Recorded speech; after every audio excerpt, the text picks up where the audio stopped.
say one thing that just strikes you is the sheer scale of New York compared to Belfast. Karen spoke earlier about her having 100,000 members, and Karen, I've only 600 in Belfast. But I am going to tell you, and I've worked the math out in this, that each one of mine is worth 166 years. And the second thing, I'm sitting in good company here beside the Irish Consul General here in New York, and he was saying that the whole economy of New York is bigger than Ireland. So we are blessed to have such friends on the other side of the pond, and we value that friendship, and we definitely do want to keep growing it. So without further ado, I'm going to move to the panel. I'm going to ask you each to introduce yourselves, please. Eamon. Hi, I'm Eamon from Eamon McCrory from Vyta. We specialise in IT disposal. We work with a lot of corporates to help manage the retirement of their IT estate.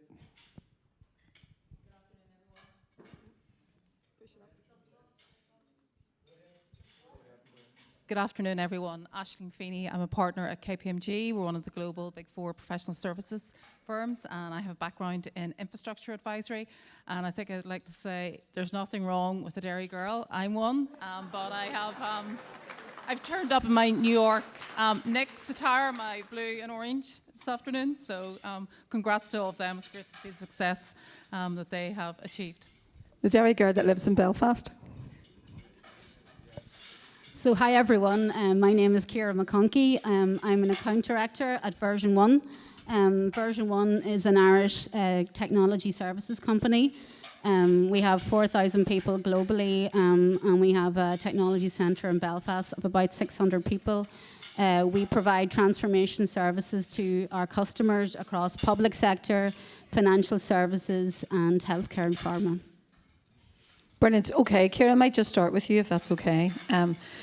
We all know that we've got a very strong fintech cluster in Northern Ireland, and of course Andrea, who was talking earlier, is a big part of that, having brought Citigroup, I think, single-handedly to Belfast. So that spawned a whole series of large US investments in the sector. And Ciara, if you wouldn't mind telling us a wee bit about your background, where you were before Version 1 and what you're doing now in Version 1 in terms of the US connections.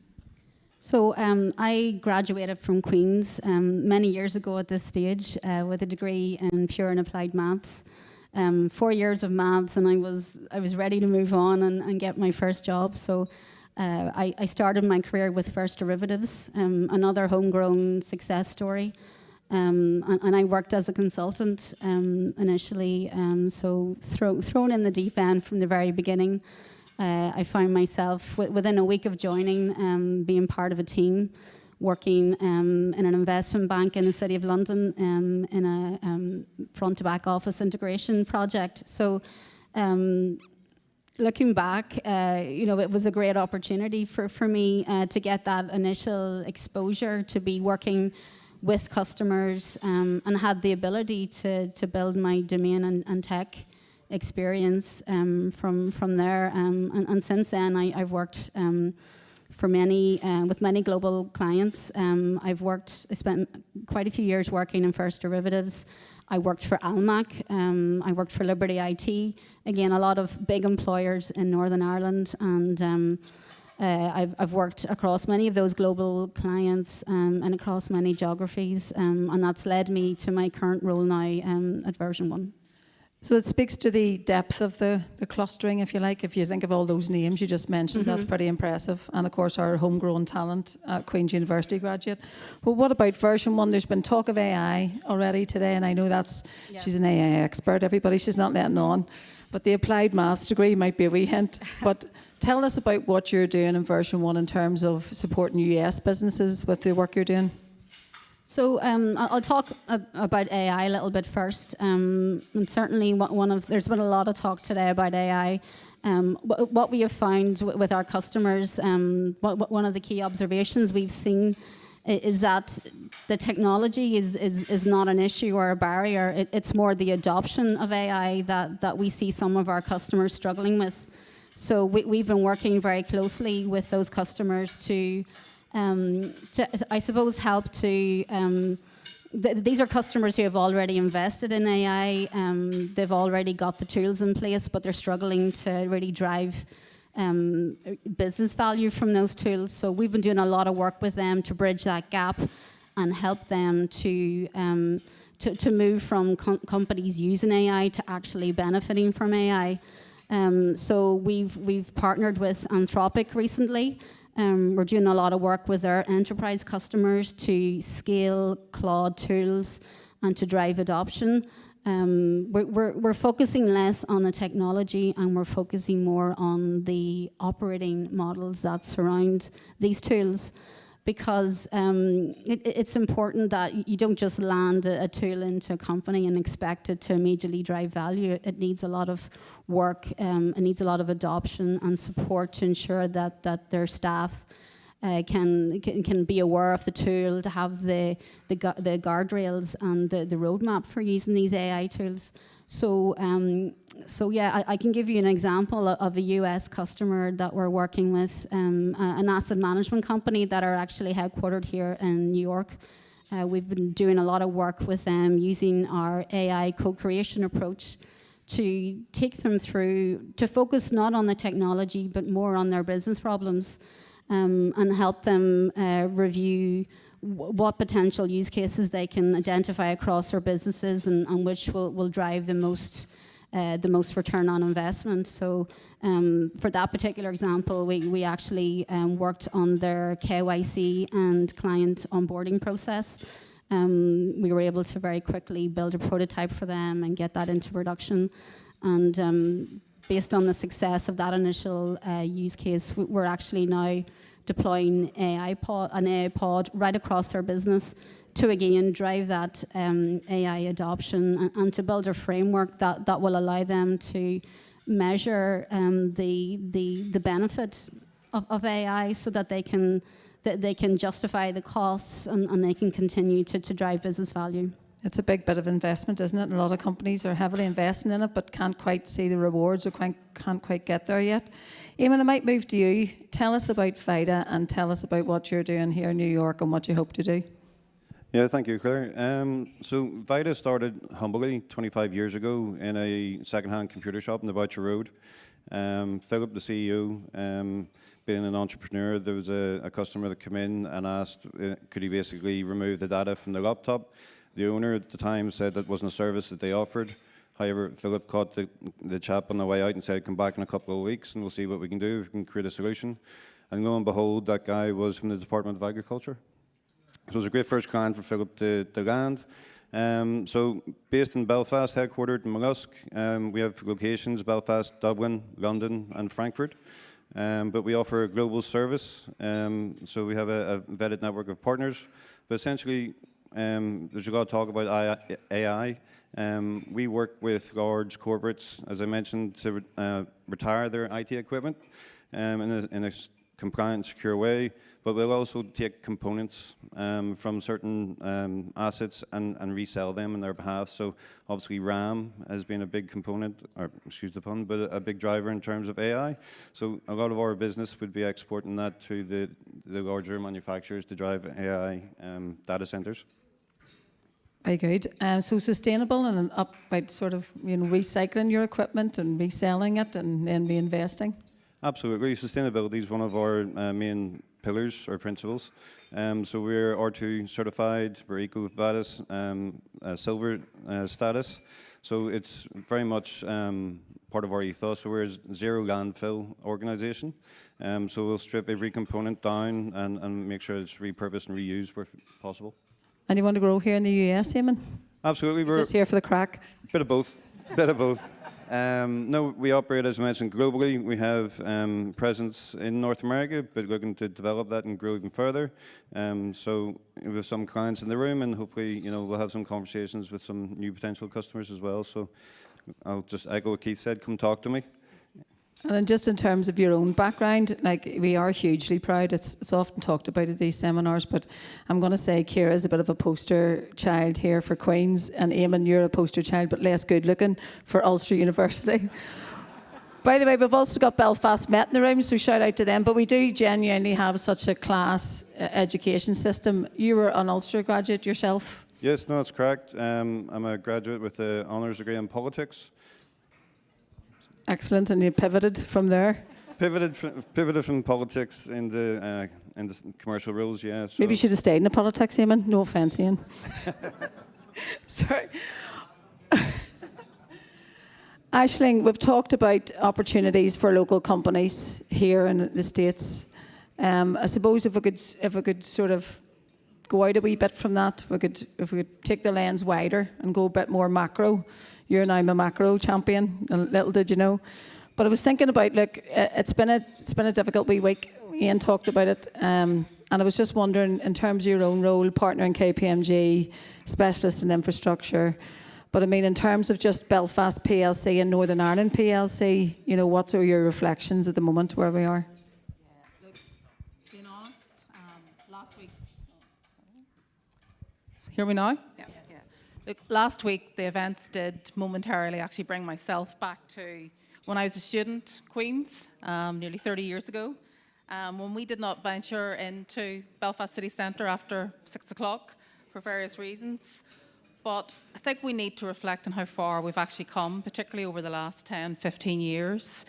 There's such resilience and unending ambition in terms of our people, the grit, the determination. And when I was sitting in Dublin Airport yesterday morning, there was a Reuters report popped up on my phone in terms of the UK economic growth charts.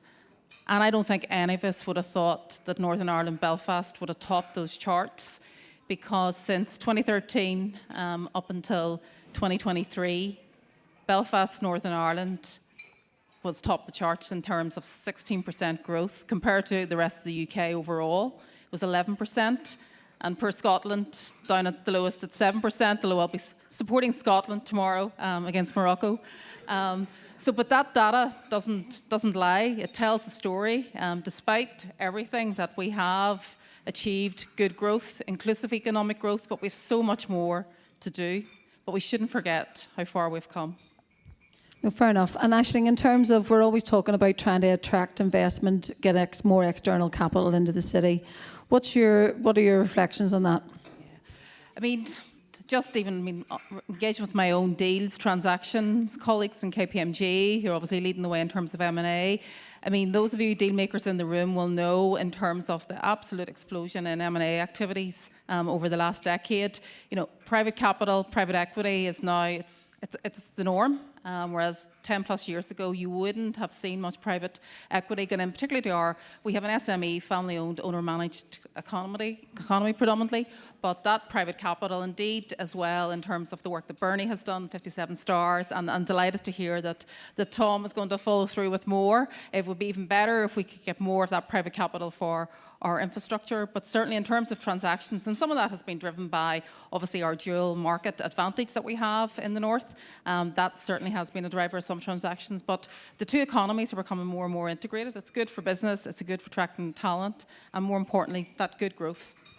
Terrific. I think the Taoiseach, Micheál Martin, played a blinder recently and with certain people who were close to here. And, you know, it is astonishing the level of investment from Irish companies back. And it's a genuine two-way trading street now that we're in. Ciara, if I could come back to you and say, like, here you are, a wee girl from Belfast. Or, no, you're from the country, are you? I'm a Newry girl. So aye, okay, well... We have to make that a thing. But like Ashleen... No, she's gone native though, like Ashleen, she's gone, like she's living in Belfast, like she lives around the corner, like everybody does. But you know, if you think about you and the types of clients that you've got here in New York, like what's the USP? How does a relatively small company, version 1, although I know you have huge growth plans in the city, which is terrific, but how does somebody like you come to a big city like this with tier 1 clients and hold your own and beat off the massive competition that there must be? So I suppose it's been talked about a lot today, but we have such a rich community and ecosystem of fintech talent in Belfast. And of course, we've had 20 plus years of investment with companies choosing to establish and grow their operations in Belfast. So it's meant that we've really, over time, built this really deep talent pool of tech talent. So in version 1, we're able to leverage and leverage that talent pool to drive a lot of our strategic projects and deliver those projects from Belfast. But for us, it's not just about Belfast, and it's not just about bringing investment back to Belfast. We are a 30-year-old company, and we're also owned by a private equity company with very big, ambitious plans to grow into the US market. So, and the US industry is a big part of our growth plan. So we've actually, over the last couple of years, started to grow our delivery presence in the US, in North America. So we have now just over 100 people working for version 1 across New York, Chicago and Toronto. So we are investing into the US economy as well. And to drive that growth, we will be planning to do more US acquisitions as well. So Very good. more to come. Yeah, good. Eamon, yourself, in terms of, what you can do for companies here and your growth trajectory here in terms of Vyta, how important is this market to you? No, this market's crucial from the point of view of, a lot of the decision makers that sit here have influence in, other regions in Europe where we primarily operate. However, from a new business perspective, we're well positioned to operate in North America and further afield to assist organisations. I suppose one of the USPs is based on our model that we resell the equipment, that 9 out of 10 of our corporate clients never pay an invoice because the rebate is far superior than the service fees. So it's an easy pitch once you start. Self-funding, Eamon, is that what you're saying? Absolutely, and it's green ESG. The rebate you give to people when they hand their equipment over is more than what your invoice would be typically, is that what you're saying? Absolutely, yeah. And we work with a lot of organisations then that use their surplus to either fund charity activities or buy equipment and send it to third world countries. So there's a lot of good in that aspect. So yeah, it's self-funding and good for the economy. Excellent. Ashleen, I'm going to finish up with you. I was thinking in terms of, you were talking about opportunities, we were talking about your reflections, but there's a lot of, very influential people in this room, Ashleen, and, you and I often have a whinge and a moan and a yarn about all the things we want to happen and we can't see it happen. But if you're talking to this room today, what are the 2 or 3 things that you would say, right, come on, what do you want these people to bring influence to or do on behalf of the Northern Irish economy? I mean, despite everything, there is a pipeline of opportunity. And earlier this year, Belfast Harbour launched their master plan. It's a 1.3 billion investment, and particularly in terms of their deep port and a lot of offshore renewable construction capability. And more importantly, they are a trust port, which has meant that their borrowing is restricted. They can only borrow 45 million because they're a trust port, and any borrowings they have count on central government's balance sheet. But we have a harbours bill that's hopefully passing through the Northern Ireland Assembly, which will mean that their restricted borrowing will be lifted. And so therefore anyone in terms of private capital providers, there is huge opportunity in terms of what the team there want to do. They have delivered immense. Any of you have been to Belfast in the last 5-6 years, what the harbour have done. And more importantly, they are going to become the biggest maritime hub gateway on that Dublin-Belfast economic corridor, because other parts of the island of Ireland, they're at capacity. So there's huge potential. I mean, the port currently do 24 million tonnes per annum, but that could grow to 50 million tonnes per annum after they deliver their master plan. So the ask is, in terms of particularly the private capital providers, to reach out to Joe O'Neill and the team, because it's really and truly, it's our future and the opportunity that is going to bring, particularly for our young people, because we have a number of young people, 23,000 right across Northern Ireland, who are not in employment, not in education, not in training. And we were just saying earlier, there is so much potential that the port can bring to bring more prosperity to those young people. Second, probably asked, is around, I'm a frequent traveller between Belfast and Dublin with my work, is the Belfast to Dublin rail connection. It takes over 2.5 hours to get there, But just imagine if we turned that into an hourly service, which it is, thanks to the Shared Island Fund, but more importantly in our journey duration. That is a talent corridor, the talent that lives along that island, bringing them into Belfast to the great opportunities that we have. Really, really important that we do that. And then I have a very small, tiny ask that's more related to our social infrastructure in Northern Ireland and specifically Belfast. But there is a GAA club in Belfast called St Bridget's, Gaelic Athletic Club, and they have been doing immense work bringing communities, all communities, children from all backgrounds together to play in sport. It's that power of sport in terms of bringing everyone together, and they have huge ambition for new playing fields in Belfast. And if anyone wants to get more insight on that proposition, certainly speak to Gareth Graham, who is sitting at table 2. And also there's a piece on page 6 of the programme of the conference. But it's the power of sport to bring everyone together. And it's not just for the GAA, it's for other sports in our city. So please encourage you all to discuss with Gareth. Well, I have to say, you have knocked me for 6. I've had Ashleen Feeney. I've known this woman for 30 years probably now, which is a bit embarrassing, but we'll not go into that. But I've asked her a question, and the answer was infrastructure. You didn't mention infrastructure once. And she is the queen of infrastructure, just like we've got the Queen of Americas and Andrea Hawkey, and we've got the queen of infrastructure here, Ashleen Feeney. Listen, thanks everybody. Thanks so much to the panellists. Thank you to Conla and Martin. Thank you.